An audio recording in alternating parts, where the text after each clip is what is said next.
The dark continues tomorrow here at 9, so set a reminder.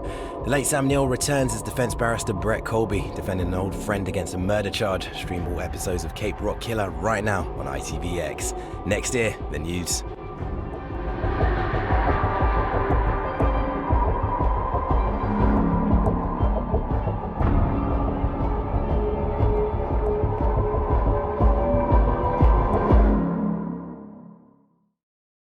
The Skyglass TV, sponsored detective drama.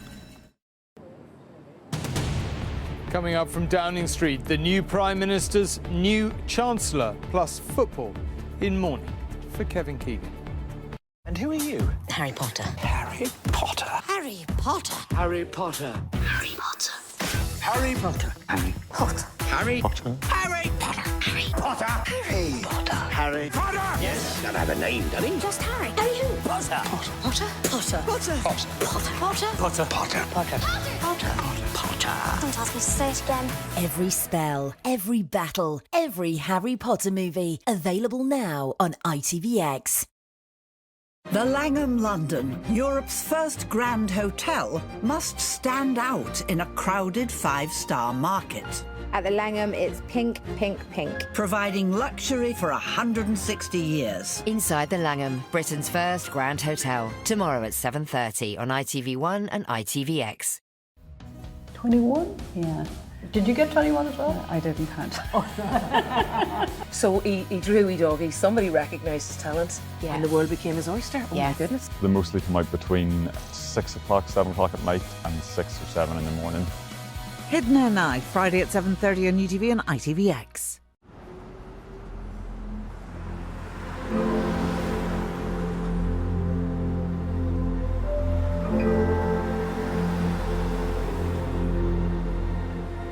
Now a look at all the latest stories making the headlines this evening with the ITV News.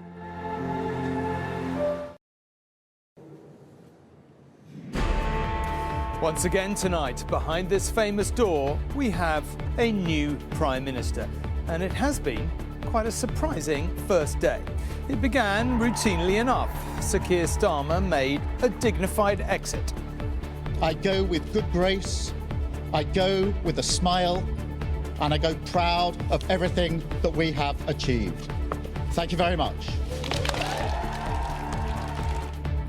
And after his visit to the palace to resign, it was Andy Burnham's turn to make the trip down the Mall. But then a chance to show that this time things really can only get better. We need to be better. We will be. We will make this moment a circuit breaker for Britain, bringing forward the biggest changes in the last 40 years. After that, the headlines started to land. He promised immediate help with the cost of living, delivered as soon as tomorrow. And a surprise choice as Chancellor, the former Defence Secretary John Healey. But was this an appointment cooked up before Mr Healey resigned from Keir Starmer's cabinet? Ed Miliband becomes Foreign Secretary. Shabana Mahmood stays at the Home Office to finish her work on immigration. The new PM pledges to eradicate rough sleeping. So what does his record in Manchester tell us about his chances of doing so? And Brooking curling that in again towards Kevin Keegan! The England goal that we wanted, and Keegan is the scorer! the death of footballing legend Kevin Keegan.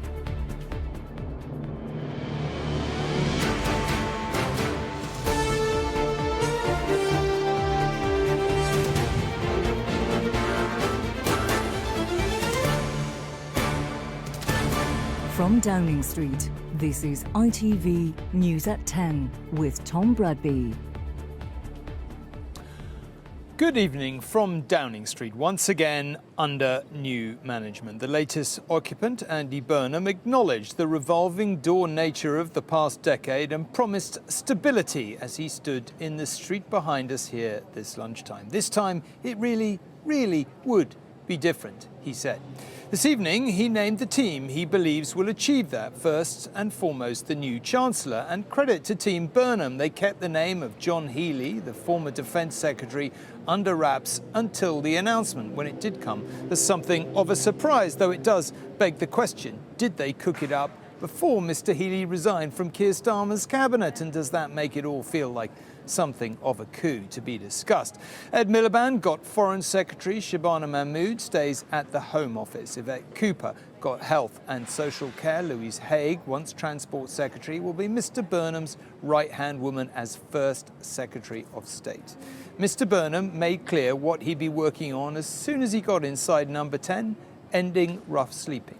Tomorrow, the focus will be on helping with the cost of living. His aim, to sound busy and hopeful.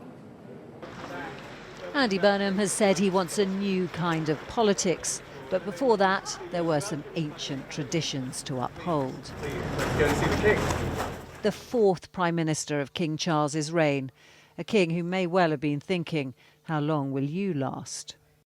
Before his convoy left the palace, a man in a hurry to start exercising his powers. Clapped into Downing Street by a mass of old friends and allies, a hug for the MP who stood aside for him, for Liverpool Mayor Steve Rotherham who'd brought his grandson, even his beloved Everton represented by the legendary Peter Reid. Then stepping into the glare of the cameras at his moment of maximum political power. I have just come from Buckingham Palace, where I have accepted His Majesty the King's invitation to form a government. In doing so, I am acutely conscious that I am the 6th person in the last 10 years to walk up this street. We have not been good enough, and we need to be better. We will be. Speaking without notes and no podium and promising more than superficial change, a 10-year plan to come, but first. I can do something to give people some breathing space now, some help with the cost of living. And I will set out some of those measures starting tomorrow, including how we pay for them. Mental health support in schools and housing will be priorities, with his first clear policy, this. I will soon go through that door behind me and issue my first instruction to end rough sleeping in our country. Let us make this the moment when Britain starts to believe again, the moment we bring back hope. Thank you very much, everybody. A moment of optimism for his supporters, for his mother, a moment of pride. There's new hope for the country, and that people like him will grow up to a less divided and a more fairer country. Do you think he really can deliver in a way that so many other Prime Ministers have failed to in recent times? He has an opportunity to change everything, to be bold. He's got 3 years. I think the circumstances of his arrival will encourage boldness. 25 years after he was first elected, Andy Burnham has got where he wanted to be. He says he knows what he wants to do with the power he now holds, and we're about to hear who he wants alongside him as he tries to deliver it. Into number 10 to deal with the tricky realities of government. First, who to axe and who to promote.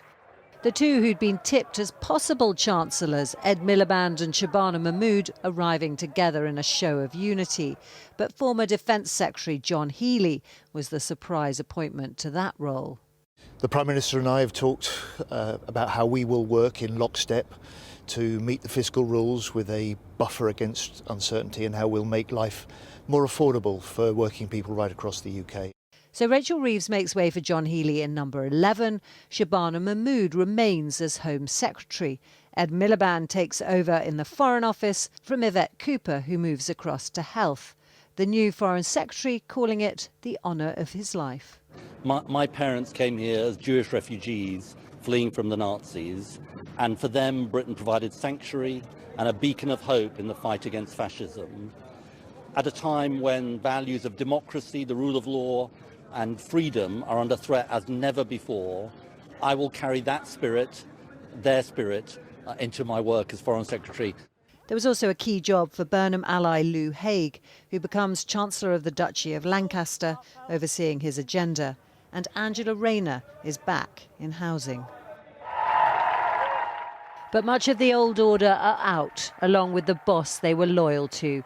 Keir Starmer's last act to insist he was handing over a country stronger and fairer. I thank the British people for the opportunity to serve.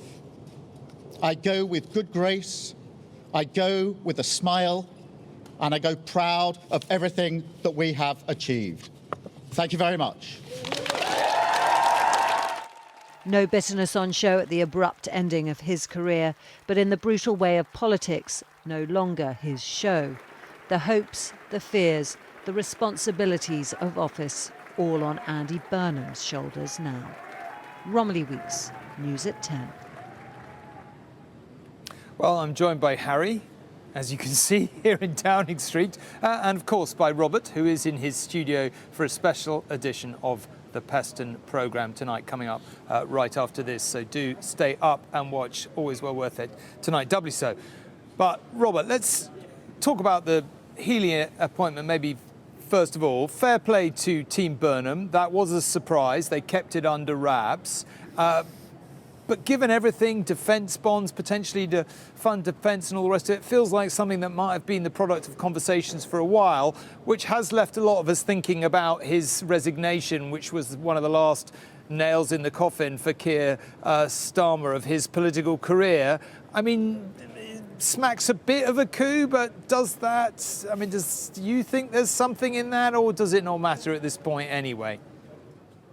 Oh, these things always matter, particularly since, as you'll remember, Tom, you and I talked on the day of his resignation that this felt like, to use that awful metaphor, the final nail in Keir Starmer's coffin. It didn't seem to either of us that Keir Starmer could survive the Healy resignation. Now, for what it's worth, having known Healy for years, I've definitely never thought of him as being that kind of Machiavellian conspirator. On the other hand, he did say in an interview with broadcasters this afternoon that he has been talking with Andy Burnham for some weeks, and certainly those close to Keir Starmer do think that this is all some terrible conspiracy. I suspect they are going to have to clear the air on this, because one of the things that Andy Burnham has promised has been stability, the end of that dizzying succession of prime ministers that we have seen over the last 10 years, and 5 prime ministers in just the last 4 years. Such a terrible look for the UK. So difficult, whether you're a consumer or a business, to plan when you have that kind of instability. If, essentially he can't knock down this idea, this has all been, rather a nasty conspiracy involving John Healy, then the knives will at some point come out for Andy Burnham. In the meantime, of course, there is a big announcement we're expecting tomorrow on cutting the cost of living. He is hitting the ground running, Burnham. It's going to be a big week. It certainly is, Robert. Thank you very much indeed. And let's come and talk to Harry about all the rest of the appointments. Ed Miliband as Foreign Secretary, Angela Rayner back at Housing. I guess that's about continuity. She's very passionate about that brief. Pat McFadden staying at Work and Pensions, which I guess is about continuity in a tough brief. But what did you make of all the other appointments and what they will say about Andy Burnham's plans for government? Well, it's been quite a long reshuffle. It's still going on now. Some ministers have been in there several hours waiting to hear what job. I know, it's a bit bizarre, but there you go. It's very long conversations. That's all right. I think one of the key appointments for me is that of Louise Haig as Chancellor of the Duchy of Lancaster. A job many people won't have heard of. For a woman, lots of people might not be aware of, but she is seen as one of Andy Burnham's closest allies, and her job will be to force his agenda through Whitehall, and she's seen as someone who gets the job done. I think the other interesting thing for me is just the number of Northern MPs sitting around the cabinet table. Lisa Nandy, we've just seen walk out. Jonathan Reynolds, he's the business secretary. Annalise Midgley, she's a Liverpool MP. She will be the chief whip as well. Bridget Phillipson, she's staying in her role as Women and Equalities Minister as well. So lots of Northern MPs surrounding Andy Burnham. And I think the other point is the MPs who aren't around that cabinet table. And it's not surprising, but it's been quite brutal the way that Andy Burnham has got rid of Keir Starmer's closest aides. People like Rachel Reeves, the Chancellor, Darren Jones, also a very close person to him. So look, the risk for Andy Burnham, having promised that this cabinet will reflect all wings of the party, is if things do start to go wrong for him, there are a fair number of MPs on the backbenches who might not have a lot of sympathy for him. OK, Harry, thank you very much indeed. Now, Mr Burnham's promise to end rough sleeping might sound familiar to the people of Greater Manchester. It was one of his promises to them. He even donated some of his mayor's salary to it. But his 2020 deadline came and went. The rough sleepers didn't, although, to be fair, numbers did dip before rising again. Good morning. Just hours before becoming Prime Minister, Andy Burnham met some of those who call the streets their home. At the Passage homeless charity, he listened to those already working to help end rough sleeping, even asking for their expertise before heading off to Downing Street. What would you do if you were me? And in his first moments as Prime Minister, he echoed the same priorities he did as Greater Manchester Mayor. I will soon go through that door behind me and issue my first instruction to end rough sleeping in our country. From his early days as mayor, he donated 15% of his salary to his Bed Every Night scheme that provided 600 beds to people who'd otherwise be on the streets. In the first 4 years, rough sleeping fell by 67%. What was different about his approach to homelessness? I think it was that he took a really interest in understand the complexity of homelessness. Homelessness is not the problem. It's the symptom of many problems. And Andy, Rob Rowe was a former rough sleeper and later worked alongside Andy Burnham in the Greater Manchester Homeless Network. Everybody used to sort of say, oh yeah, they used to wheel someone out. Look at Rob, he's been to prison, Class A drug addict. Get him up on the stage, let him do a little talk. All the professionals go, oh, well done. That's what it used to be, but it really moved on from that. There's no ceiling to what you can achieve, and your past doesn't dictate who you are, and he was sort of one that drove that as well through the Greater Manchester Homeless Network. But as mayor, he failed to meet his original target to end rough sleeping by 2020. And since 2021, the number of those on the streets in Greater Manchester has been rising. Defending that increase, he argued that national decisions were impacting his ability to end rough sleeping. As Prime Minister, he'll have the power to change that, and he'll be judged on whether he does. The £350 million he pledged just minutes after entering Downing Street may help. That's to support at least 3,000 long-term rough sleepers. Those numbers an indication of the scale of the task ahead. Rachel Townsend, News at 10, Greater Manchester. And Dan is here to talk about all this. Listen, honestly, you know so much about this subject, have covered it so often, so brilliantly. What's it going to take? Can he do it? It's a really big pledge. It's really ambitious, this, and it goes right across government. I was there in 2017 when he announced this, when he won the Greater Manchester mayoral contest. He hasn't been able to do it in Manchester. I think he believes he can, and the reason why he thinks he can is because he thinks he knows why he hasn't been able to do it in Greater Manchester. I interviewed him back in December, and he basically blamed the government for not being able to do it. He says that in Manchester they had this policy of a bed every night, but the rest of the country didn't have it. And so people would end up moving to Manchester for accommodation. You then have the Home Office evicting asylum seekers out of accommodation. They then too go to Manchester. So he says if the rest of the country has the policy that he had in Greater Manchester, then this is solvable. It's very expensive. I know he's been to Finland to look into this. He's really inspired by the Finnish housing first model, but Britain isn't Finland. This is a much more complicated, expensive system. I think the appointment of John Healey as Chancellor is quite interesting. He was a housing minister under the last Labour government under Gordon Brown, someone in social housing and council housing who's very well respected. I think that could also be quite a key appointment with this. OK, we shall see. Thank you very much indeed. Now, ending rough sleeping, building council houses and help with the cost of living are indeed eye-catching, not to say potentially popular policies. But how do they dovetail with what voters want? Paul is in the studio looking at how Mr Burnham can turn around Labour's fortunes. Yeah, Tom, Andy Burnham is at the height of his power right now. So what do people want him to do with it? We've been delving into data from More in Common to find out. And these are the top issues that voters care about, according to that polling. Number one, by some margin here, is that cost of living crisis, which he's promised to address tomorrow.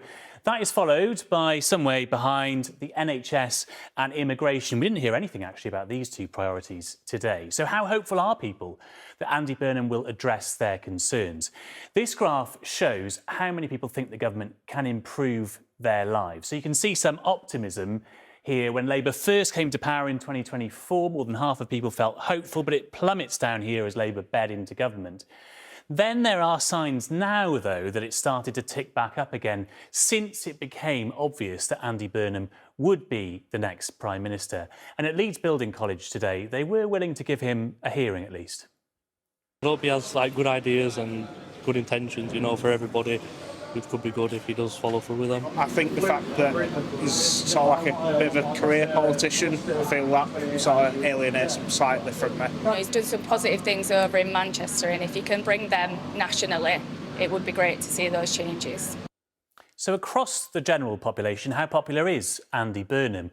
When you ask voters to score leaders positively or negatively, overall, Andy Burnham comes out as slightly positive here, similar actually to Kemi Badenoch. That doesn't look overwhelmingly impressive until you see how it compares down here to Keir Starmer, who was deep, deep, deep into the negative when he left office.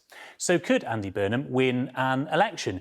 Well, here's how Labour poll overall at the moment, just before Keir Starmer left, behind the Conservatives and much more behind Reform UK. But they leapfrog both parties just about here when people are asked to imagine Andy Burnham as leader of the Labour Party. There is some evidence in polls that suggests that Andy Burnham could be more popular than some other politicians, but he hasn't been tested yet as a Prime Minister. There's also evidence to suggest that people don't yet know who Andy Burnham is. There are lots of people who are undecided. So what about Andy Burnham's ability to unite the whole country, something he's promised to do? This graph shows how many people think Andy Burnham speaks for them. In the northwest of England, no surprise, they feel relatively well represented by the former Manchester mayor. But that figure drops when you start looking at other regions, even northern regions like Yorkshire and the Humber here. And then when you get down here to the southeast of England, well, it's a pretty pitiful figure. At this plumbing merchant's in Basildon in Essex today, we found he has a bit more convincing to do in the south of England. He's pro-North, and it's going to take away people who live in the south to give to the North. He's going to be Prime Minister of England, not Prime Minister of the North, so he should look after the whole country and see it as his responsibility to look after the south as well. He's got to have the same get up and go for everyone in the whole country. So, let's see what his policies bring to both North and South. So Andy Burnham is the latest in a quick succession of Prime Ministers. Politics moves fast these days and he will need to keep ahead of it if he's to buck the trend. Paul, thank you very much indeed. Now, two of the first phone calls the new Prime Minister made today were to President Trump and Ukraine's President Zelensky. The importance of strong contacts abroad was stressed to us today by the former head of MI6. 2 years on from Sir Richard Moore's predecessor telling us the UK had become irrelevant on the international stage, Sir Richard told Rohit today Sir Keir Starmer deserved some credit for improving the UK's alliances. What would you say to the now Prime Minister Andy Burnham as he walks in? It just must be a moment when you realise some of the gravity of the responsibilities you've taken over. You get the nuclear codes given to you at some point over the next few days, week or so. He'll have his meetings with the Chief of Defence Staff and with the heads of the agencies. And at that point, you become aware, I think, of the enormity of what you've just taken on. The first thing to, I think, recognise is that a lot of diplomacy, a lot of being an effective Prime Minister overseas is turning up. And he'll have to do that despite the voices telling him he shouldn't. You know, we're all familiar with the phrase, sadly, aren't we? Never hear, care. And there'll be some variation for Andy Burnham, never around Andy or Air Miles Andy, or some of these stuff will be spoken of. It is nonsense. He will have to try and ignore it. 7 prime ministers in however many years. Does that weaken the UK, and does that weaken Andy Burnham's hand with some of his allies? Well, if you get political instability anywhere, it's not going to help you on the international stage, because you're trying to forge relationships, load-bearing relationships with other key international leaders. With President Trump or with any incumbent of the White House, the British Prime Minister, one of their first things they can do for their nation is to try and get onto a good working relationship with the President. And I think we have an opportunity, and we have an opportunity in his relationship with the US President, I think, to argue the case for why supporting Ukraine and ensuring that Putin doesn't succeed in his adventure in Ukraine is vital for US as well as for European security. I'm sure that Andy Burnham will try and create some rapport. He's clearly a good communicator, and I hope he'll use those communication skills to explain the indivisibility, if you like, of the abroad and the domestic. They're not separate things. Things like the Straits of Hormuz, which cuts trade and cuts the supply of, in this case, oil and gas, that has a direct impact on the United Kingdom. Just before Andy Burnham's predecessor took office, we sat down with your own predecessor at MI6. I'm profoundly depressed. Nobody mentions the UK. We've just made ourselves irrelevant. It sounds like 2 years on, you think things might have changed a little.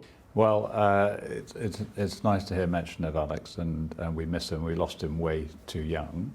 I think 2 years on, our relationships with our European allies are in better order.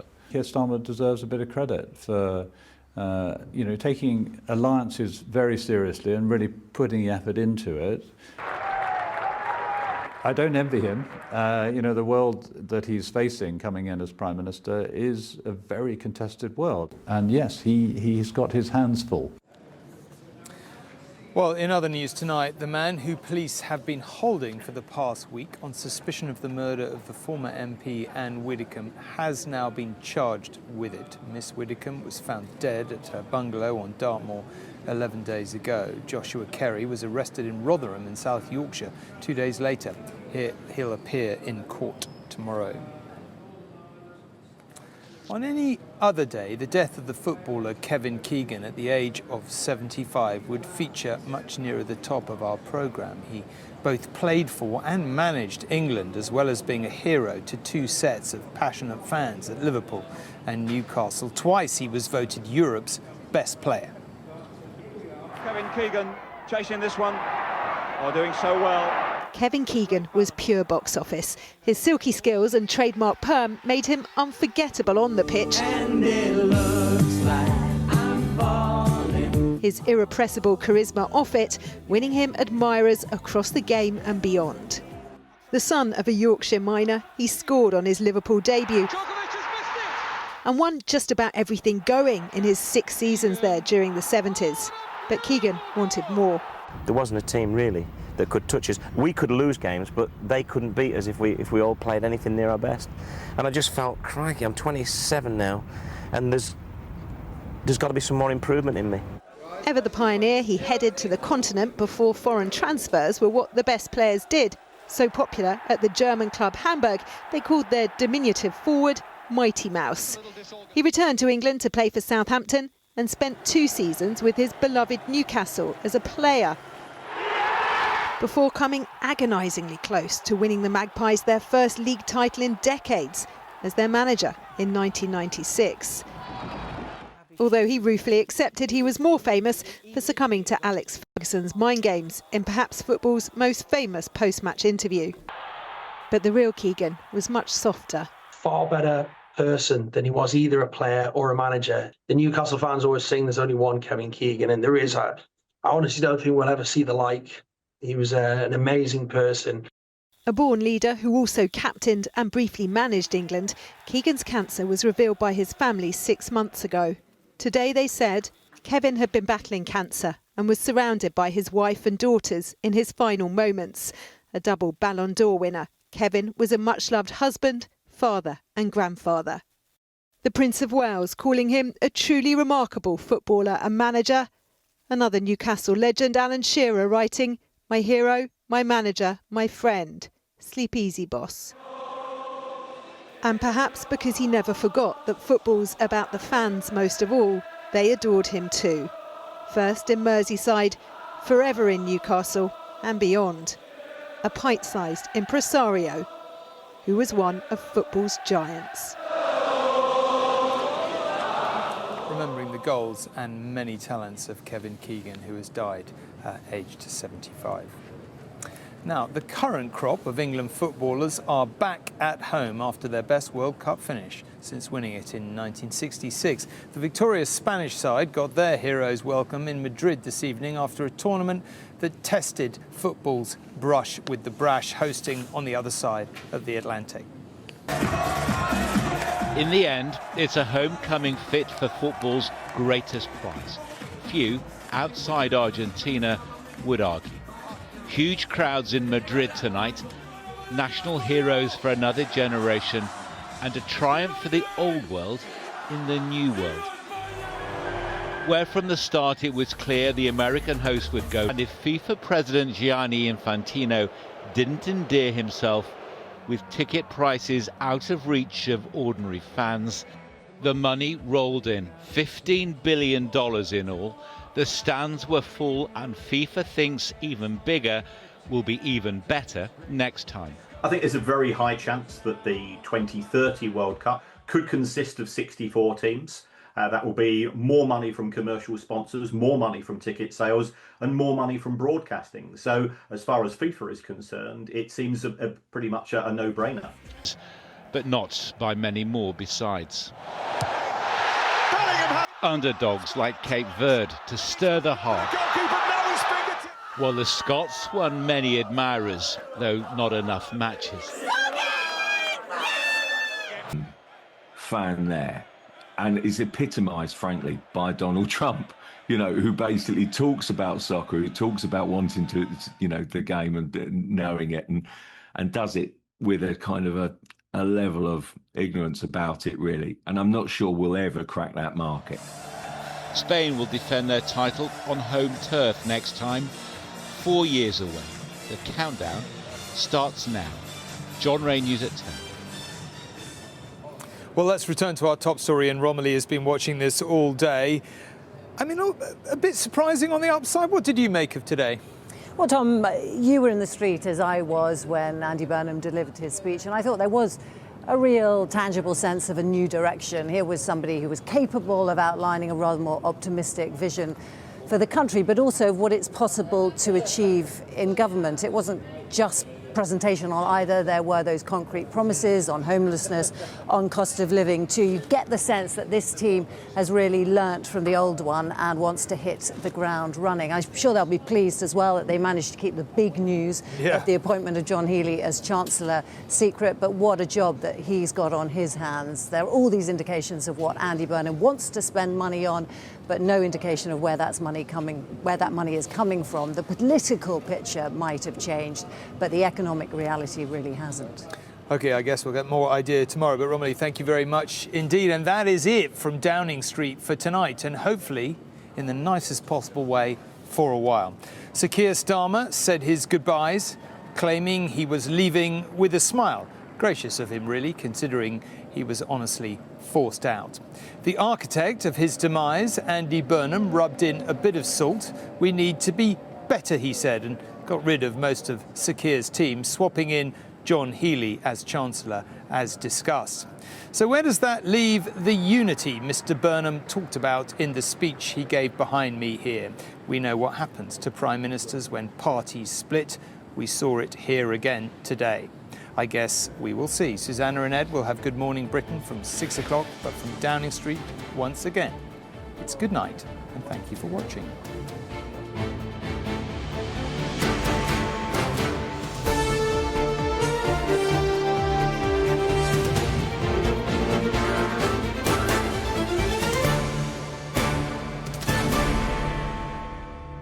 To the Petersons. To us. 911, where's your emergency? She fell downstairs. Kathleen's dead. It was the homicide. We're not perfect. We're calling this whole thing a crime scene. But we stick together. The Staircase, Saturday at 9:15 on ITV1 and ITVX. Today we'll see warmer temperatures moving in from the east, especially around tea time. Heinz Beans sponsors ITV National Weather.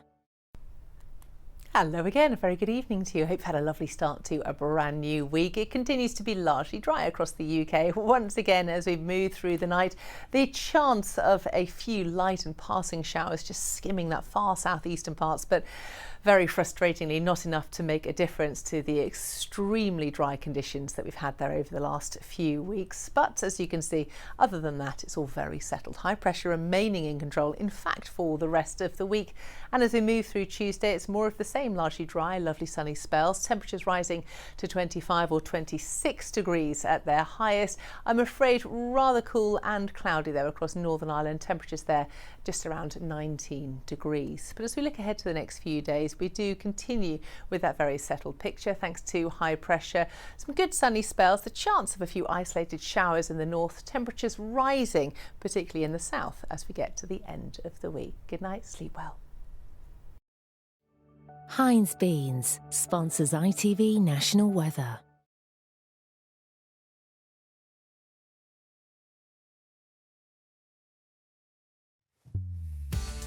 Andy Burnham says he'll boost our living standards tomorrow, give us a 10-year plan to sort everything else soon and be the most important British leader for 40 years. Is he nuts or a genius? I'll find out from Jeremy Hunt, Dawn Battler and Zach.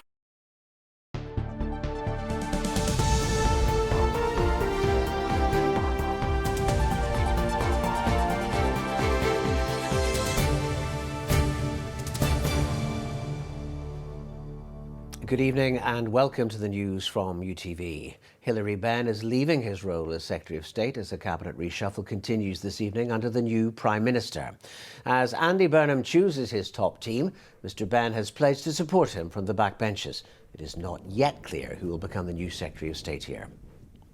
In his first speech in Downing Street, Mr Burnham promised to make an announcement tomorrow to help people with the cost of living, as well as to shift power out of Westminster to every part of the UK. Political parties here have been reacting. Sinn Féin say the push for more money for Stormont will intensify, while the DUP are warning the new Prime Minister faces a short honeymoon period. Our political correspondent Vicky Hawthorne has been following developments. From Manchester to Downing Street, Andy Burnham's path to power follows several decades in politics and a number of attempts. But the man until just a few weeks ago branded as the King of the North is now Prime Minister. We will make this moment a circuit breaker for Britain, bringing forward the biggest changes in the last 40 years. A new political model and a new economic model.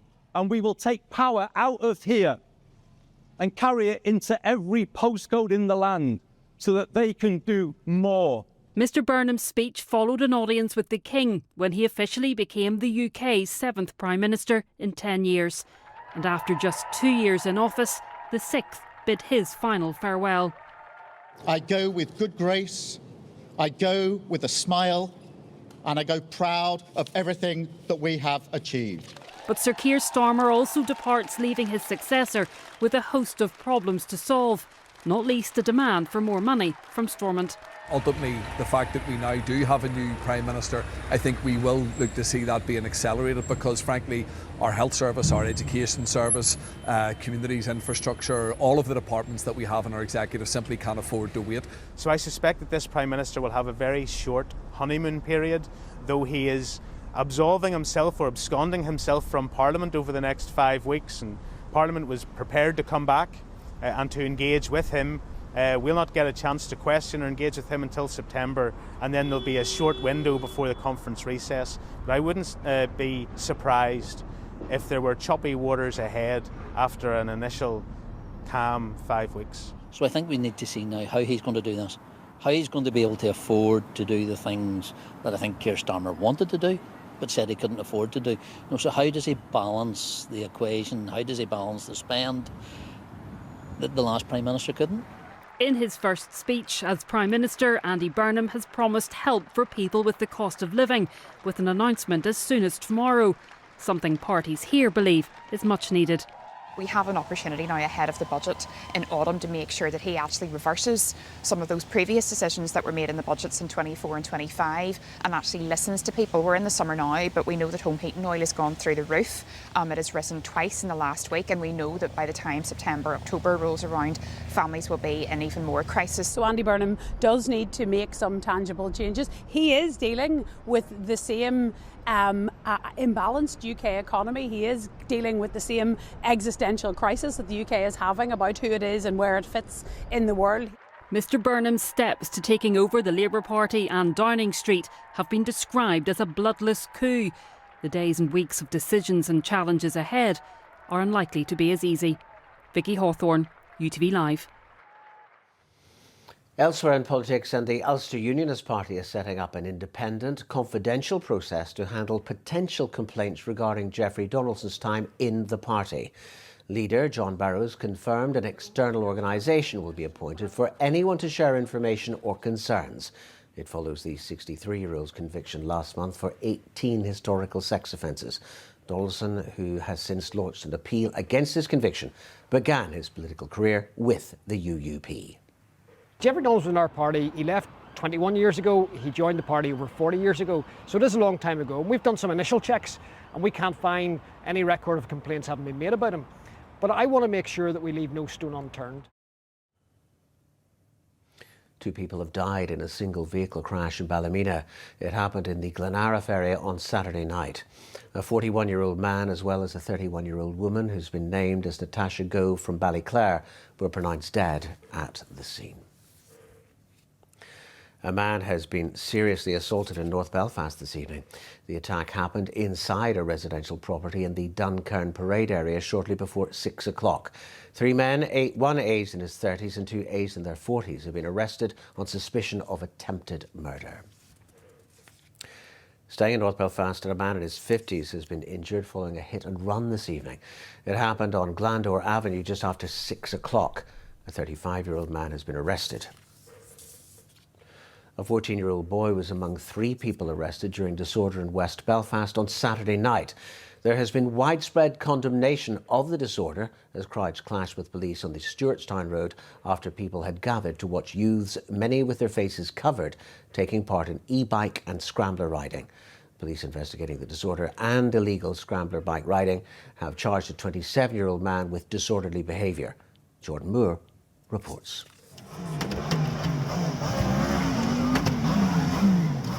Running rampant in West Belfast, a police operation had been in place from Saturday morning as crowds gathered on the wider Stewartstown and Falls Road area to watch those on scramblers and e-bikes with their faces covered as they put on a display of speed and little regard for public safety. That was followed by disorder in the streets as young people clashed with police, with bins set on fire and masonry thrown. What we saw at the weekend was absolute chaos. What we saw at the weekend was a community completely out of control. We don't want to see that again, but the message remains the same. This can't happen again. You know, there's a serious risk of someone losing their life in our community as a result. I would appeal to the younger people in the area who maybe see it as a spectacle to watch, to be obviously very careful, to be vigilant, and that they be engaged and be surrounding behaviour that could lead to somebody being seriously hurt or injured. A police officer was assaulted and a number of PSNI vehicles were damaged, while a man was taken to hospital after being attacked with iron bars. 3 people were arrested, including a 14-year-old boy, with a 27-year-old man charged to court for disorderly behaviour. Antisocial behaviour is not new in this part of the city, with police increasing patrols here earlier this month after reports emerged of youths throwing bottles and bricks at nearby flats. And many residents here have had enough. Yeah, they gotta go. They're just too dangerous. People flying about in them, no visibility at all, especially at night time. It's crazy. They are not safe. They have no safety on them. Nothing. It's if they have accident, it's terrible. Like terrible. Terrible? Yeah. They should be on a bicycle for their health. Exercising, dangerous. Yeah. Yeah. Everything about it. You should know where your kids are at night. You know, if there's 50, 60 kids on the roads, they belong to somebody. You know what I mean? And I know kids, they have to get out. They have to let their energy out. Go up a mountain, as long as you don't set fire to it. However, those who work with young people here say it isn't reflective of the community. When you look at the youth clubs, a lot of positive activities for young people to get involved in, and that is a very, very small minority that was involved in the destruction at the weekend. The vast majority of the kids in this community are doing great work every single day of the week. One of our clubs has just left for the Foyle Cup this morning. There's 60 kids away to represent their families and themselves in this community. But we're determined. We're going to keep working and we'll work our way through this. Police are continuing to investigate the disorder and say targeted patrols will continue in the area. They have also appealed to parents and guardians to speak to young people and warn them of the dangers of getting involved in behaviour that could result in a criminal record. Jordan Moore, UTV Live, West Belfast. Ross Hutchinson is here now with the weather forecast.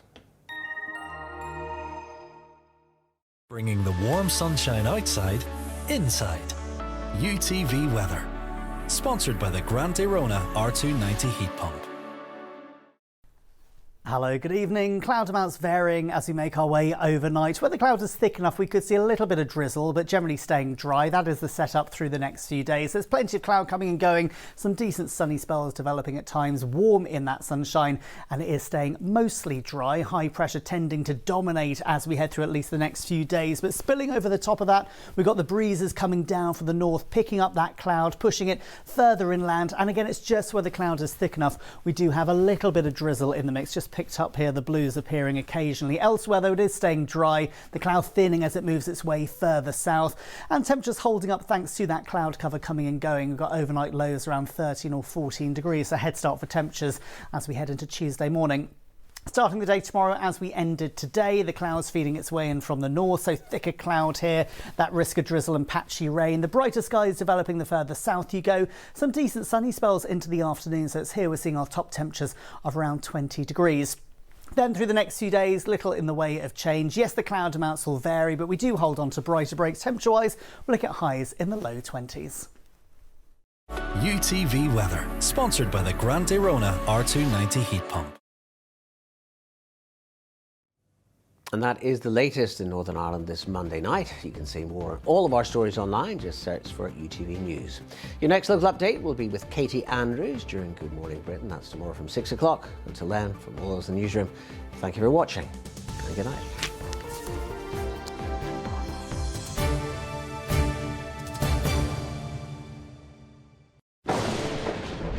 This storm is really starting to pack a punch.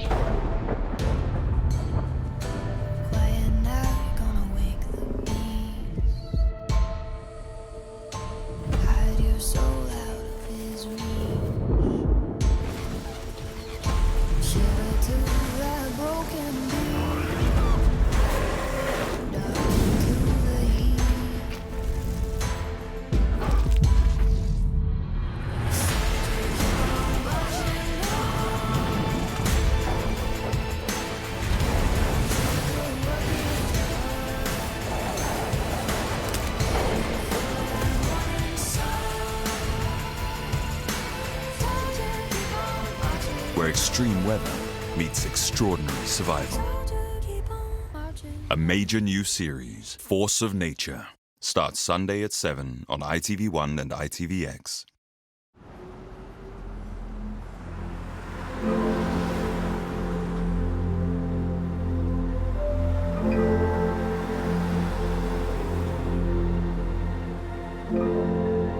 Joined by special guests and more now on ITV1. It's Peston.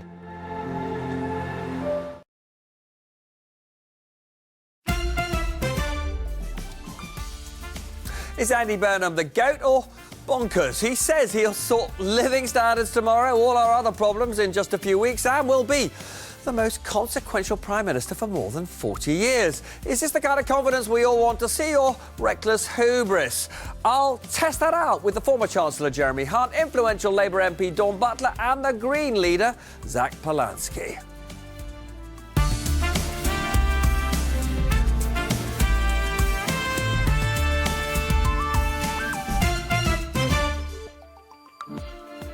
Watcha. Keir Starmer told us at the lectern that he's leaving 10 Downing Street with a smile and good grace. His successor, Andy Burnham, was in less joyful and emollient mood, saying that his predecessors, including Sir Keir, had let all of us down. He, Burnham, would be the Prime Minister to reverse 40 years of privatisation and the hogging of power by Westminster. And he'd fix living standards that have stagnated since 2008.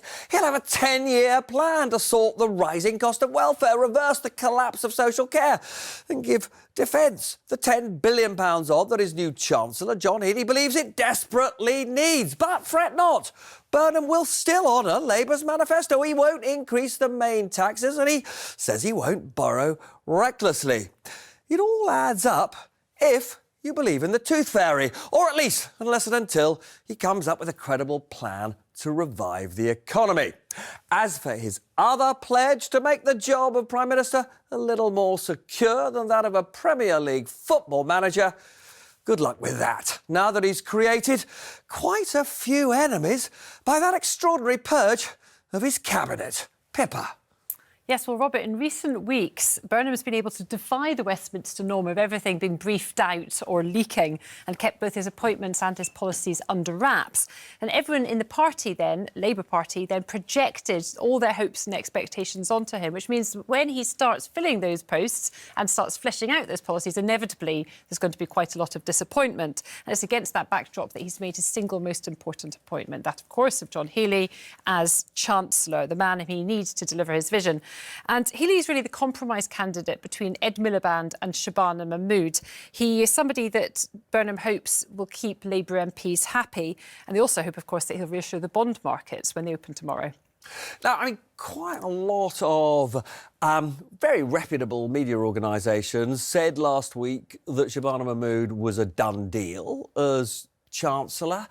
And now today, however, there are these conspiracy theories running around that somehow John Healey was, essentially involved in a conspiracy to get rid of Keir Starmer in the way that he resigned. So, and now he's being rewarded, essentially, for that treachery. What's the truth of it? Well, I think initially everybody, probably including Ed Miliband, thought that he was on course for Chancellor. But then Ed Miliband himself being Chancellor. Being Chancellor. But then the unions and business made their opposition clear. And of course, all Andy Burnham needed to do was look at Ed Miliband's popularity ratings with the public, even though the Labour membership and many Labour MPs really liked him. So they started looking around for other options. Shabana Mahmood was one of them. But that also concerned lots of Labour MPs who were worried about her lack of experience and whether, of course, she might end up being further to the right. And while it reassured markets, many of them were nervous. And then Healey was announced. And yes, some Starmerites think that it all looks a bit suspicious when you consider what integral role his resignation played in pushing Starmer's own premiership to the edge. But friends of Healey's that I've spoken to in the last 10 days, in fact, insist that he had absolutely no inkling. But party unity, this is not. Fascinating. Jeremy, former Chancellor, you'd be thinking about what Healey is inheriting, and in particular, he resigned on the fact that defence needs at least another $10 billion in the next 2 or 3 years. How easy will it be for him to find that $10 billion?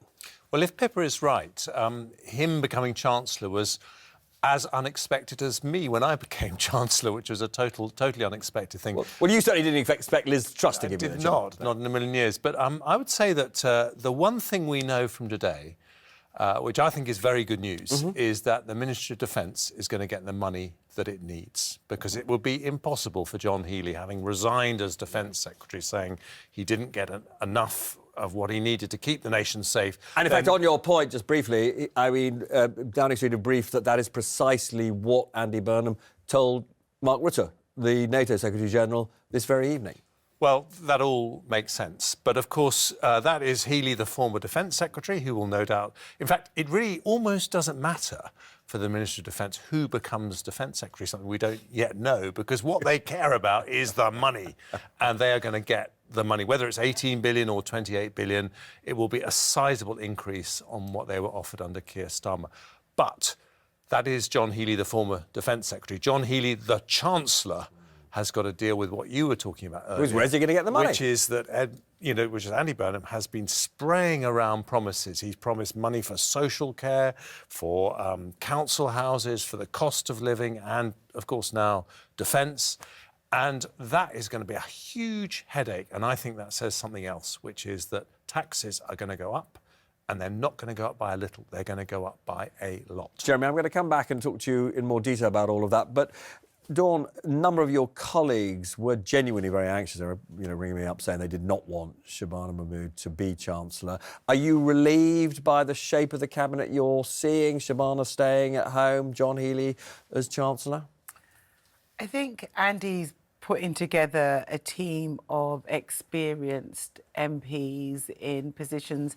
I mean, John Healey was in the Treasury under the last Labour government. So I think Andy's putting together MPs with experience who can deliver and deliver well in their department. So right now, I think, contrary to what Pippa was saying, as far as I'm concerned, my colleagues and I, we are determined to make this work. We've got 2 years, really, to go to the country and say, we are delivering, and to earn their trust. So there's I'm going to come back to you because there's a lot more detail on the cabinet that we're going to go through. Pippa, take us through that. Yes, Robert, why don't you come and join me? John Healey's appointment as Chancellor was the big surprise today, but we do now have some more of the Cabinet. And as Andy Burnham loves a bit of football, let's talk tactics. Starmer's team here has faced a bit of a purge. So let's bring in the new starting 11 under Andy Burnham. As we know so far, we should just say that Wes Streeting, we've just heard, has been confirmed as Defence Secretary. Miata Fanbula is going to go to Energy as well. So some of the gaps being filled.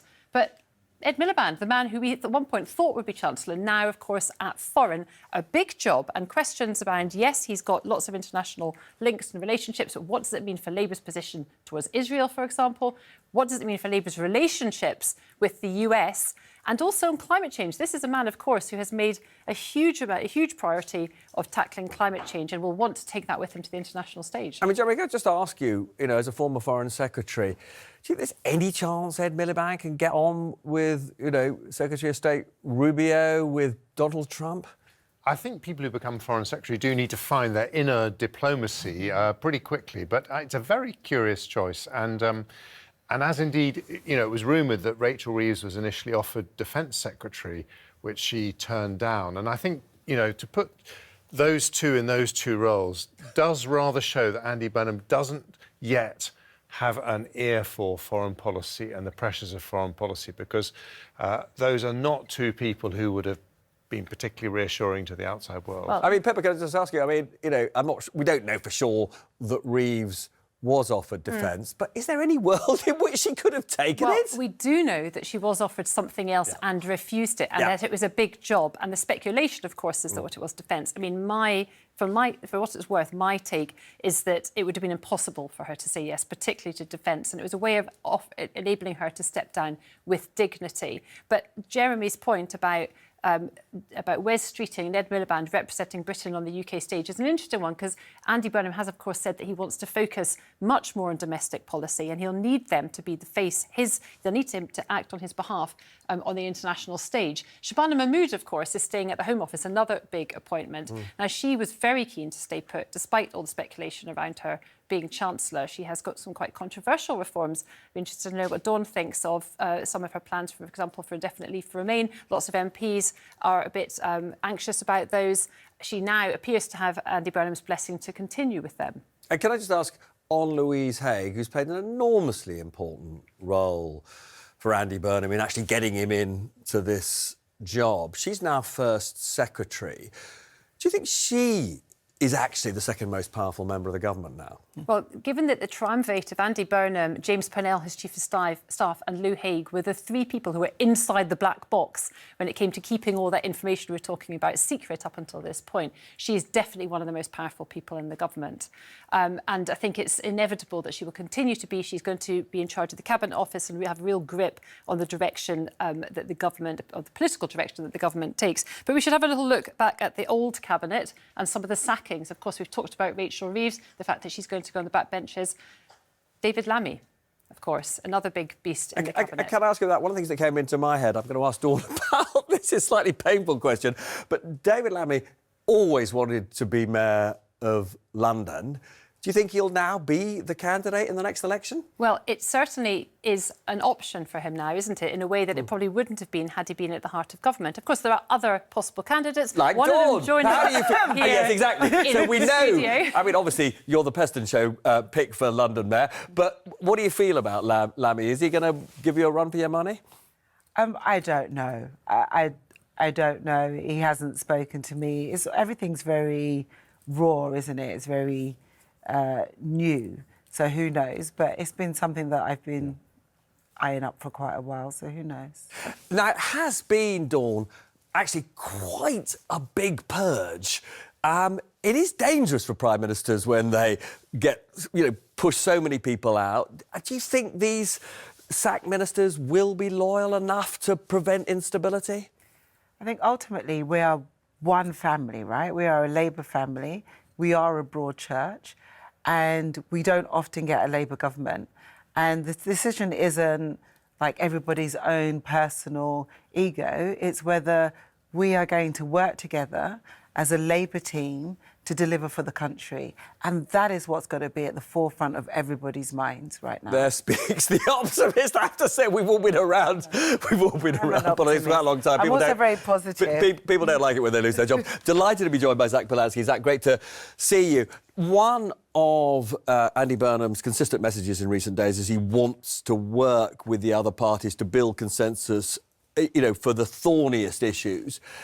Do you think he can? Would you work with him? Can he build consensus with the Greens, for example? I believe in consensus and pluralist politics. It feels like our country is at breaking point, and so we need politicians who will work together to tackle what I call rip-off Britain, the fact we have this toxic combination of high bills and low wages. So I want to see the Prime Minister bring in things like rent controls, wealth taxes. We absolutely need action on the climate crisis with no new oil and gas.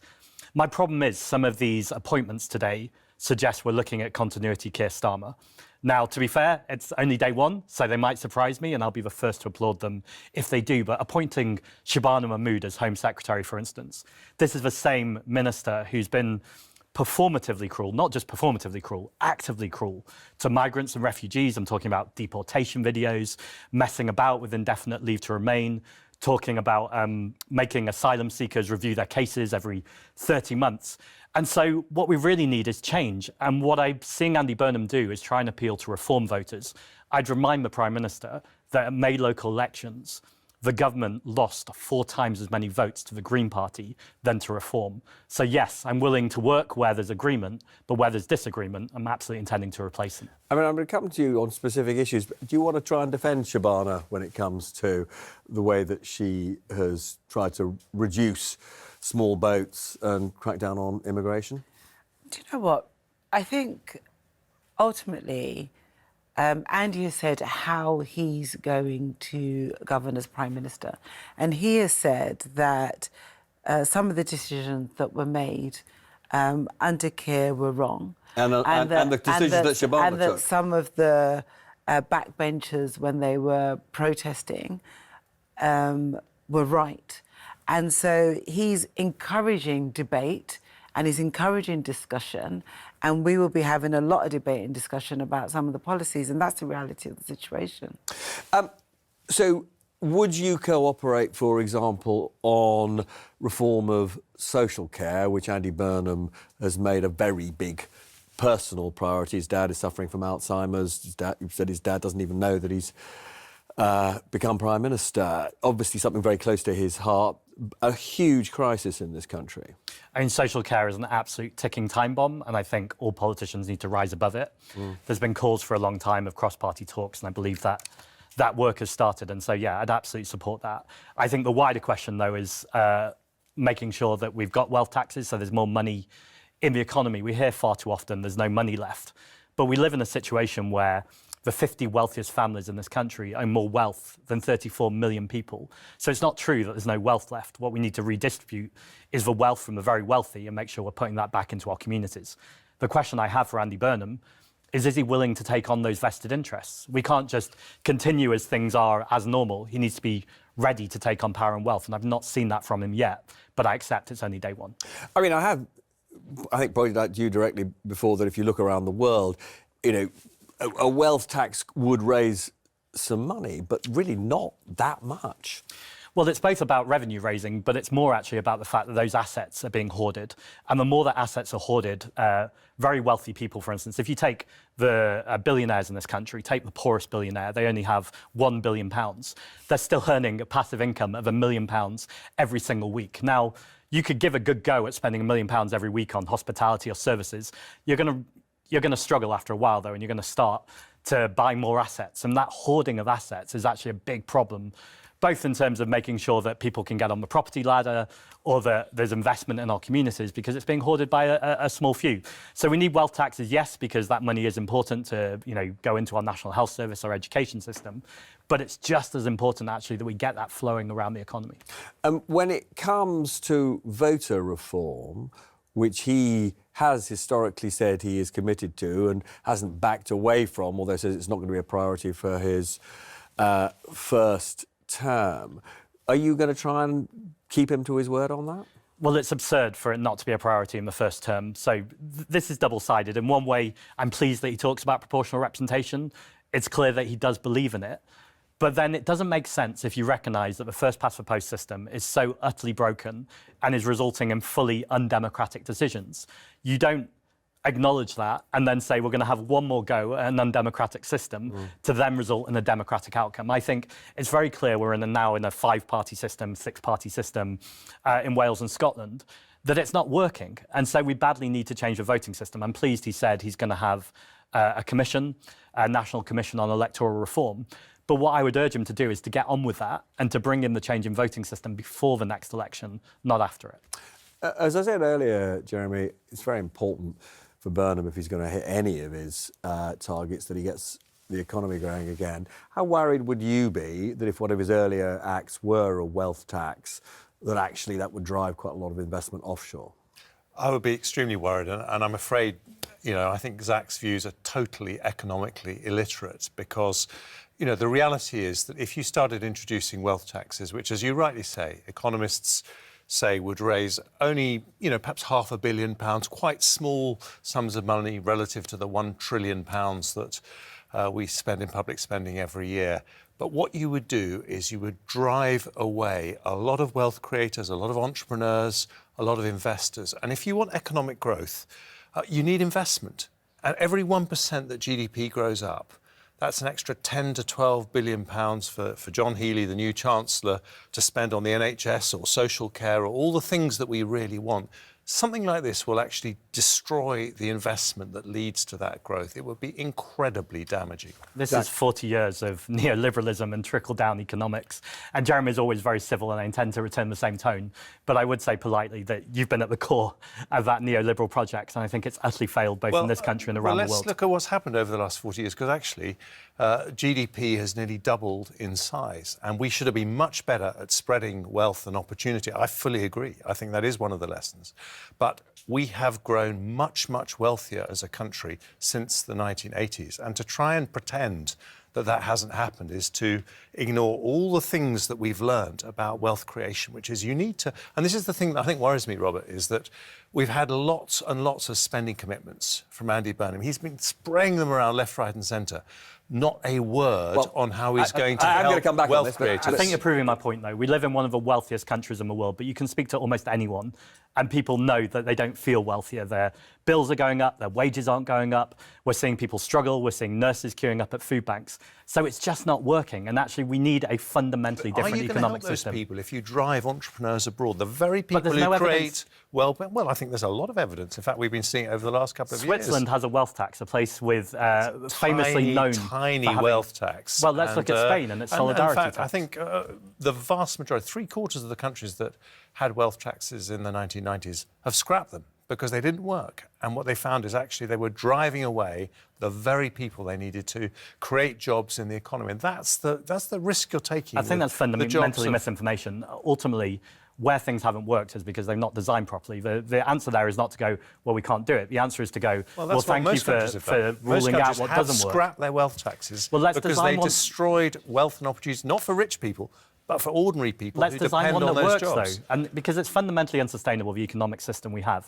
We need to change it. Zach, I've got to ask you one more question. You started our conversation by being very critical of reform. Nigel Farage has got his by-election coming up in Clacton. I don't think you have yet encouraged Green voters to back Count Binface. Are you going to do that? No, I think it's... I mean, I know there's a laugh about Count Binface. It's not a laugh, but I mean, the Liberal Democrats are encouraging their supporters. I just think if I'm a person in Clacton, I think it's deeply depressing that they've either got someone who took allegedly a £5 million gift, or they've got a comedy character. So, but you're basically saying Nigel Farage is coming back to Parliament, then? Well, when the real election happens, which is when there's a proper by-election, then the Green Party will be standing a candidate, and I'll encourage everyone to be voting Green. Zach, as always, very, very good to see you. And I should just point out that there are more than Farage and Count Binface standing in Clacton, and you can see a really dizzying list of people on the screen now. Dawn, can I just ask you, the one thing that I didn't put to Zach, I think probably because I knew what he would say, which is that he would be opposed to a decision we are now expecting from Andy Burnham, that he will allow the development of the Jackdaw and Rosebank fields in the North Sea. How would you feel if those two developments of oil and gas go ahead? I think it's going through a legal process at the moment. But all the indications from Andy Burnham are that he is going to give it a go-ahead. Because, apart from anything else, the trade unions are putting a lot of pressure on to allow those fields to go ahead. I think it's going to adhere to the legal outcome, as I understand it. Right. And if the legal outcome says go ahead, that's fine by you? Well, no. I mean, these were licences that were granted before the Labour Party came into government, and it's going through a legal process at the moment. So I think it's only right that we see the outcome of that legal process. Andy has said that we have to invest in the security of our own energy supply. That means investing in green energy. And he said that there's going to be a drive towards that, which I think is the right thing to do. The last government cut all the subsidies to green energy, to technology transfers, to solar panels, which would have put us in a much stronger position in regards to energy security and also the cost of bills. I mean, on day one, Andy's come in and he said, I'm going to tackle the cost of bills, I'm going to tackle homelessness. Those are good things that people are actually going to feel and want to feel from a Labour government. But it does sound as though you'd be very uncomfortable, you know, as and when those fields get the go-ahead. But, Pippa, you've got some... You're going to develop something Jeremy was talking about, which is the plans that Andy Burnham has announced. Yes, that's right, Robert. Now, John Healey knew a thing or two about Navy destroyers, but as Chancellor, will he be able to steady the ship at the Treasury? This chart from the Resolution Foundation shows how the war in Iran has impacted borrowing. The lower growth in turquoise will have a major hit on tax revenue, and debt interest in blue, already pretty large, will also increase. Altogether, borrowing could go up by £14 billion in the last year of the Parliament. Now, Burnham said he'll stick to the fiscal rules, but this would reduce his headroom to just £10 billion.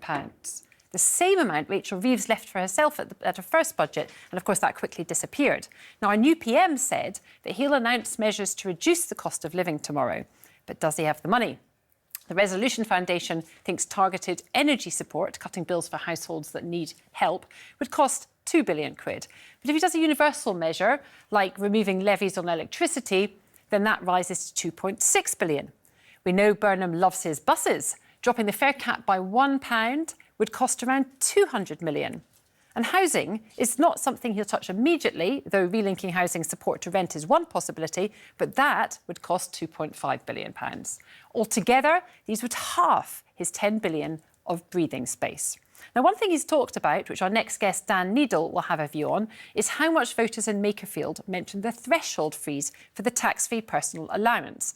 Undoing this would cost almost £4 billion next year, and by the end of the Parliament, a whopping £14.4 billion, something he definitely doesn't have the money for yet.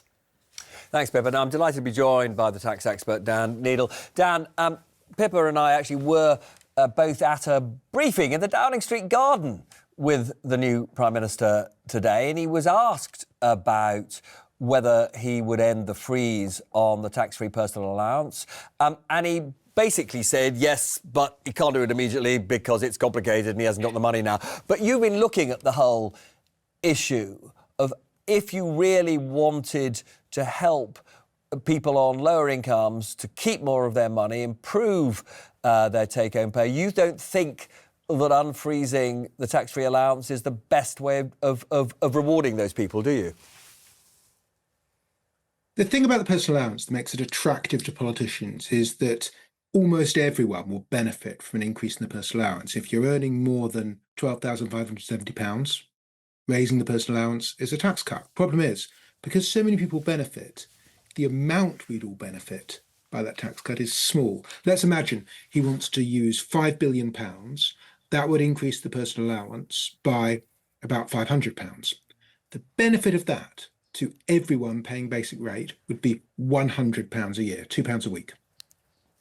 And what would be a more efficient way of giving those people money? Well, you can't magic money out of nowhere. What you could do is choose to, instead of spreading a lot of money among a lot of people very thinly, you could make it a bit more concentrated and spread it thicker. So, for example, let's say you used £5 billion to cut employee national insurance by a penny and a similar cut for the self-employed. That would be worth more like £270 for someone on median income, but it is less valuable for someone earning less than about £22,000. And it's of no value at all to a pensioner who doesn't pay employee national insurance. So you kind of have to decide, do you want to give a tax cut to everyone, but then it's tiny, or a tax cut to fewer people, but then it can be bigger? Now, we have had some small promises from Andy Burnham and some very big promises from Andy Burnham. I mean, one of the things I was saying earlier to Jeremy, he has said to the Secretary-General of NATO today, that's Mark Rutte, that he's definitely going to hit 3%. He's going to increase defence spending as a share of our national income to 3% by 2030. And that's at least another $10 billion a year he's got to find. He's also talking about reforming the social care system. There's a ton of stuff that's going to cost quite a lot of money. With the constraints of the manifesto that he inherited from Keir Starmer, which means he can't increase income tax, he can't increase VAT, he can't increase national insurance, he can't increase corporation tax. Is there any way that he could raise the money he needs through taxation? Or has he just got to cut other departmental spending?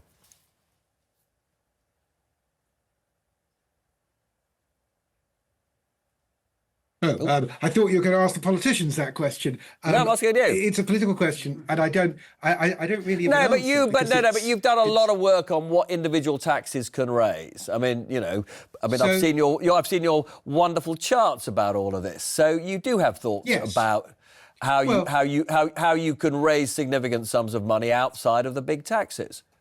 Yeah. So the problem that you have is when you've ruled out all of the taxes that have been ruled out in the Labour manifesto, and it seems by Andy Burnham now, then that's ruled out about 3/4 of all the taxes. So you're left scrabbling around, finding little bits here and little bits there. Probably the biggest bit that you can scrabble and find without having massive ramifications is to equalise the rate of capital gains tax with income tax and do it in such a way that you're protecting long-term investment and entrepreneurs. That could probably be done, raise quite a lot of money and maybe fund an income tax cut too. That would be top of my list if I was the new Chancellor. So stay with me, Dan. So there is quite a lot of talk, Jeremy, in the Labour Party about equalising capital gains and income tax, and it is something actually that Nigel Lawson thought was a very good idea when he was a great hero of your party. What do you think about that as an idea? Well, I can give a very straightforward answer, actually, Robert, because when I was Chancellor, the Treasury told me that 24% was the revenue maximising level for capital gains tax. And they were so certain of that, and by the way, the OBR agreed with them, that I actually reduced the capital gains tax on property from 28% to 24%, a cut, and was told that would raise an extra, I think, £200 to £300 million a year. And has it? Actually, I don't know the answer to that. Dan, do you know the answer to this question? Does cutting capital gains tax raise money? Sorry. I don't think anyone knows because it's all so noisy and the data moves around so much you can't extract easy answers like that. But those figures you just heard from Jeremy Hunt, they were if you keep capital gains tax as it is today, where you get taxed on inflationary fictional gains, you'd have to fix that and give an allowance for inflation, which Nigel Lawson did, if you want to increase the rate. Dan is absolutely right, as he generally is, actually. And that's the big problem, that, you know, if someone bought an asset 20 years ago, when you're calculating the capital gains tax they pay, if you equalise it with, for example, their income tax rate of 40 or 45%, you have to allow for the inflation in the meantime, which Nigel Lawson does. And once you do that, it massively reduces the gain you get from increasing capital gains tax. It's also precisely the kind of thing that would potentially really drive away entrepreneurs and wealth creators. So I think it's a very dangerous road to go down. I understand the theoretical attraction of it, which was attractive to Nigel Lawson, but it was actually Alistair Darling, who was the Chancellor, who said, no, we're going to cut. He cut capital gains tax to 18%, removed all the indexation. He said, this is simple, everyone knows where they stand, and this is a better way of doing it. Can I just ask you, Dawn, is the mood of the Parliamentary Labour Party that taxes need to be higher on high earners? I think there's a growing mood towards that. I think there's discussion around a wealth tax. I think there's the patriotic millionaires who have said, you know, tax us a little bit more, we don't mind. I think there is discussion around equalising capital gains tax. I mean, capital gains tax is tax on profit. I mean, there's always this talk of, well, you're going to drive away wealth creators. Well, you know, the wealth creators are really the workers and entrepreneurs, but they said that with non-DOMs, I think less than 10 people, 10 billionaires left the country. So, and Andy said that he's pro-business. So there is a way that you can be pro-business and add and inject fairer processes in the system so that businesses can thrive and survive. The workers can also thrive and survive, and there's a way to do that. Can I just pick up on something Dan said? Because, you know, I think the issue with only being able to look at quarter of all taxes, because you've ruled out 75%, the three big taxes, basically it ends up being business taxes. And the trouble with business taxes, it hits growth hard. And I think the risk we've got now is because there clearly isn't a plan. I don't think Andy Burnham has a plan as to how he's going to raise this money. He's got lots of plans. Let's give him another couple of days before we say he hasn't got a plan. It's been less than 12 hours, but he has said quite clearly that he is pro-business. But the thing is, the things he's chosen to tell us that he wants to do are things which cost money. He hasn't told us how he's going to raise money. I agree with you that is why I don't think he has a plan for this. And that's why I think I'm just saying my prediction is when he actually looks at the numbers, he will be told. We'll see whether he has got a plan or whether, in fact, like Boris Johnson, he wants to have his cake and eat it. But Dan, as always, great to see you. Thank you very much. Come back soon. But one of the things I'm fascinated in is we are seeing a bit of a Burnham popularity bounce for Labour. Is it sustainable, Pippa? Well, Robert, Andy Burnham acknowledged today that he's the 6th person to walk up Downing Street in a decade, obviously deeply aware of the shortening lifespan of PM tenures. So I want to show you how his predecessors have fared when it comes to their popularity with the public. Once upon a time, Prime Minister stayed in office for well over 2 years. And as you can see at the top here, the likes of Tony Blair and Margaret Thatcher managed to just about finish with net positive ratings. But over the period which Keir Starmer used to gleefully call Tory chaos, tenures in power shortened and everyone went negative in the eyes of the public pretty soon after taking office, but not many as drastically as Liz Truss right over there. Starmer pledged to end all that. But just look at how quickly he dropped after becoming PM a little over 2 years ago. Early missteps on winter fuel and freebies were never recovered from, and that is a cautionary tale to Andy Burnham. He's as popular now as he's likely ever to be, and his allies know they've got a big job on their hands to get things right over his first weeks in office if they've got a chance of keeping him in the public's good books in the run-up to the next general election. Robert. Well, you know, there are other factors like, you know, his reform past its peak. I suppose the question I wanted to put to both of you is if, this is hugely hypothetical, right, if in the coming months he maps out a compelling plan to revive the UK, he says he's going to come up with a 10-year plan by the end of the year, if the bounce in Labour's popularity increases and is sustained, should he go to the country next year? No, we don't have a presidential system. No, I wasn't saying. I was actually saying, should he take advantage of it and try and get his own majority, not for a constitutional reason, but just because, truthfully, it may be his best. You know, if Pippa's right, that the only way is broadly down over the next year or two. If he does have a bounce, should he take advantage of it and go to the country? No, I think people want to see some stability, and I'm not quite sure that a general election is the way to achieve that. I think, you know, Pippa is right. There is a bounce, but I think that in 6 months, people will begin to feel the authentic Labour government that Andy's talking about, and we'll be just building that trust as we go along. Jeremy, you forecast that Andy Burnham was going to take over this year. Are you forecasting a general election soon? I'm actually a bit higher. I'm sort of up 35% that he might. I don't think he's planning to now. I don't think he's, like, hiding some big secret or anything like that. And the conventional view is that Labour would have to be... I mean, John Curtis says Labour would have to be 10 points ahead of Reform to keep their 403 seats. But against that, you've got what Pippa said. He's probably beginning to realise he will never be as popular as he is now. Reform are in a bit of a mess. And I think, you know, as the penny drops about the difficulty of the decisions that he's got to face, I think this will be something that if he has a sustained poll bounce over the autumn, it will certainly cross his mind. It'll certainly cross his mind, I agree with that. Pippa, one other aspect, obviously, of how popular he's going to be is what the media is making of all of this. Have we got any newspaper front pages? Are they generally positive? We do. Well, the Times... There's a picture. All of the main papers have a picture of Andy Burnham and his wife arriving at Downing Street.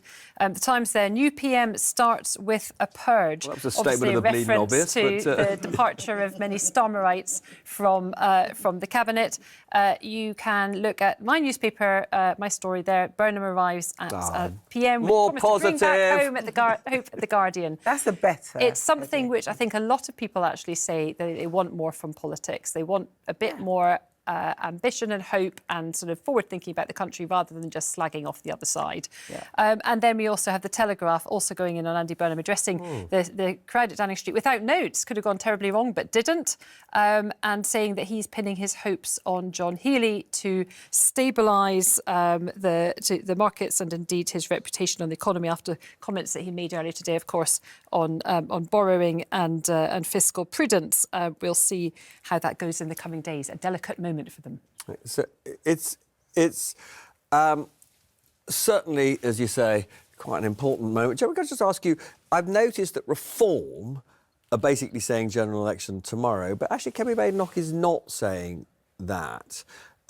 Is she right to say, actually, this isn't necessarily the right moment? And then is that just because at the moment, the support for your party hasn't, recovered enough? Well, actually, I think the interesting thing, I was thinking about your interview with Zach, is that the two main parties are suddenly becoming a lot more competitive. I mean, Kemi is, on most polls, on every poll, she's ahead of Nigel Farage, and on some she's level with Andy Burnham. And Andy Burnham, I think, will definitely be more popular than Keir Starmer was. So I think that it is a slightly challenging time for the parties on the fringes. But I think that, what Kemi's view is, what do voters really want? They don't want all this chaos and this mess, which, we were responsible for inflicting on people ourselves as a party. We know that voters don't like that. And they probably want some stability. And so I think that's why she's taking that view. Isn't it just that the Tory party can't afford it at the moment and you wouldn't be ready to fight an election? Well, I think the momentum is coming towards us, Pippa. Let's face it. Well, Kemi's doing very, very well and better every day. So I think you're being a bit hasty in your judgment there. Let's ask you, Dawn. I mean, your colleagues said to me that the people they were terrified of was reform. Do you think you will start to take the Tory party more seriously as the opposition? Who said they were terrified of reform? Almost every one of your colleagues that I spoke to over the last 6 months. Really? No. I mean, I think that ultimately what is needed is a Labour government that has authentic Labour policies that people can feel, and that's what Andy's delivering, and I think that's what the country needs and delivers. And I just think that's important. And I think Pippa's headline was right. People want hope. People definitely want hope. The question is whether he's going to deliver it. And actually, I'm now going to say something that made me feel slightly sad today. People of my generation, the death of Kevin Keegan is deeply, deeply upsetting. He just captured a certain moment in a really positive way in history. But after that negative thing, obviously everybody's hoping Britain can turn a corner, whether it's through Burnham or somebody else. That is it. Burnham and company will spend the whole summer at their desks making good on his sincere promise to fix the country. Pippa and I thought about hanging around, didn't we? But actually, we'd probably only get in the way. So we're taking a short break, and we will be back in September. Ta-ra for now, as they'll be saying in Downing Street of the North within weeks. All the best. Goodbye.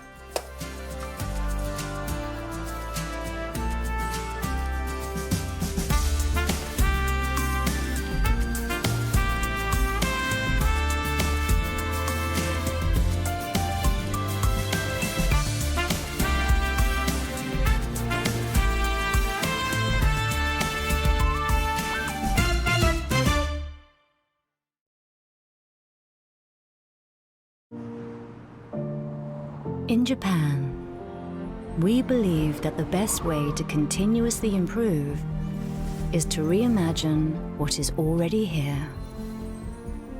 All new Mazda CX-5. Search Mazda.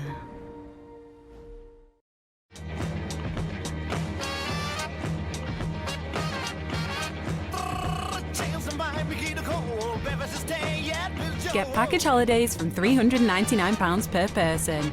And last-minute summer flights from £32 one way. EasyJet. Get out there. I started posting science raps on TikTok because I believe music helps people learn complex topics. Look at enzymes. Oh my. Biological catalyst. Now people all over the world are realising science can be for them too. Attention, Vanish Pitch crew. Great incoming. My son's favourite shirt. It used to be white. Can you make it bright again? Vanish Crystal White can. And fast. Its new formula restores whites. Impressive, right? Simply add a scoop of Vanish Crystal Whites. To a 30-minute quick wash. Vanish has a unique accelerator and brightens whites fast. And the stain is gone. Can't believe you did that on a quick wash. Grey in, white out, fast. Trust Vanish. Forget stains. Nature doing its own thing. Just go with the flow. Yes! Alesto cashews, rich in magnesium, carefully checked, and all natural quality. Life craves Alesto. Exclusively at Lidl. Lidl, more to value.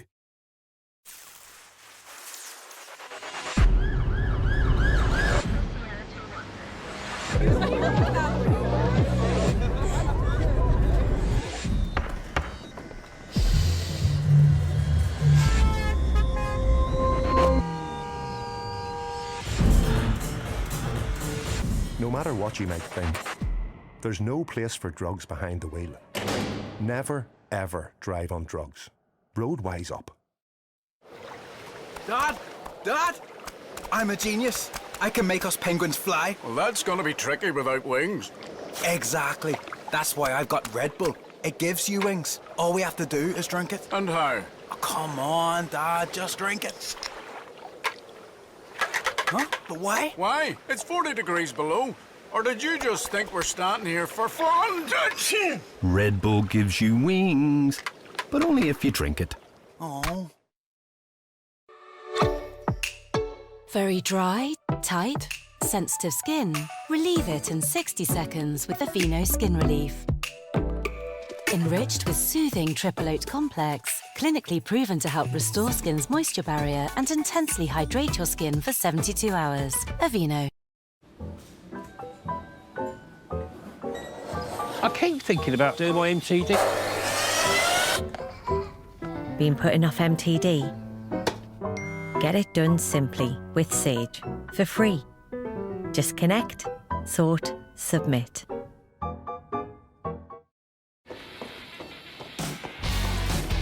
New Magnum Signature La Pistache. An expertly crafted pistachio experience.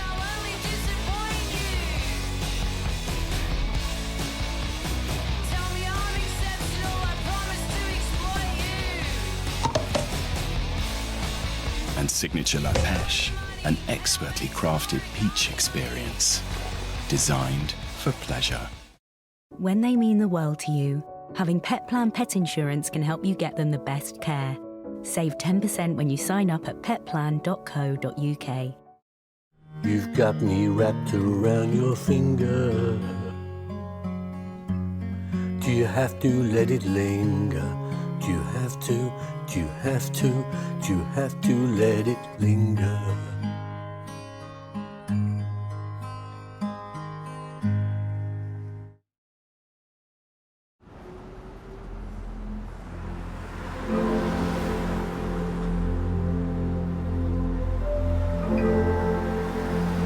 Candy has her concerns about the relationship now on ITV1. With sexual scenes, it's love and death.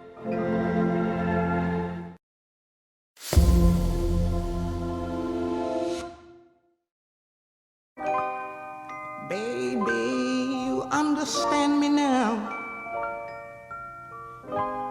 If sometimes you see that I'm mad, don't you know no one alive can always be an angel? When everything goes wrong, you see some bad. But I'm just a soul whose intentions are good. Oh Lord, please don't let me be misunderstood.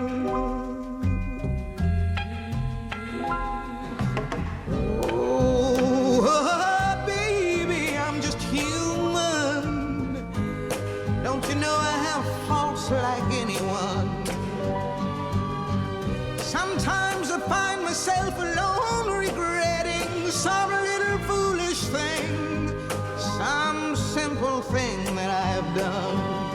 'Cause I'm just a soul whose intentions are good. Oh Lord, please don't let me be misunderstood.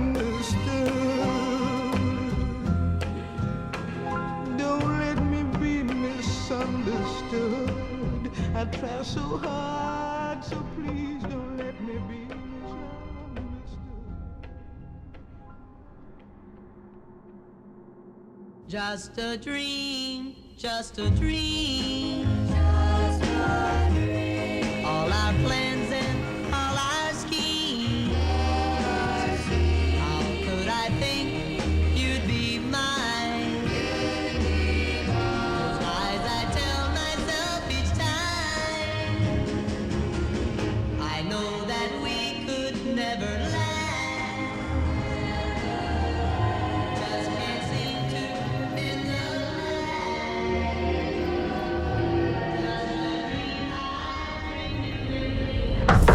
Candy? Yeah?